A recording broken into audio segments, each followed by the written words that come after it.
Il tema degli impianti a biogas è praticamente al centro dell'attenzione in Veneto. Infatti sembra che siano oltre 60 gli impianti in attesa di autorizzazione. Le richieste spaziano da progetti di nuovi impianti a proposte di impianti di quelli esistenti, di ampliamento di impianti di quelli esistenti. Tra le varie località abbiamo quella vicino a Chioggia, a Cavarzare, Trecenta, a Rovigo, Tereselle, Padova, ma ci sono anche diversi comuni della provincia di Verona. L'interesse delle aziende per questo settore è in forte crescita e segno evidente che c'è volontà di investire in soluzioni per il fabbisogno energetico, per inciso fabbisogno energetico sostenibile. Ma diciamo questo dibattito mediatico appare assolutamente molto squilibrato. Infatti, mentre comitati locali, sindaci contrari agli impianti ottengono ampio spazio sui giornali e media, le aziende che promuovono queste iniziative trovano scarsa rappresentazione. La mancanza di formazione e informazione pubblica contribuisce a un clima di diffidenza dove qualsiasi progetto viene accolto con opposizione preconcetta. Tanto per fare un esempio, anche con tutto il rispetto del presidente della regione Luca Zaia, anche lui rispecchia un atteggiamento contraddittorio.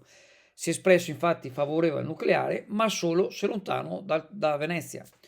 Un approccio che non aiuta a costruire una visione concreta per affrontare le necessità energetiche del paese. Inoltre ci sono alcune mosse appunto sollevate dai comitati che parlano di una presunta insostenibilità economica e ambientale e ci sembrano assolutamente critiche assolutamente discutibili. Se numerose società stanno investendo milioni di euro in questo settore, è evidente che abbiano valutato con attenzione la sostenibilità e la redditività delle operazioni. Nessuno rischierebbe tali somme senza fondate prospettive di successo.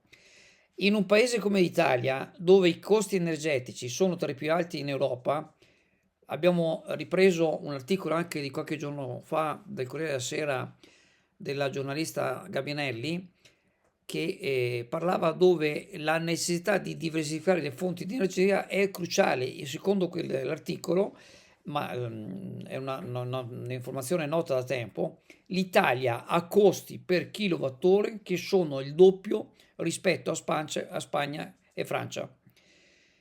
Tuttavia, questa urgenza non è assolutamente percepita da chi si oppone sistematicamente agli impianti di biogas.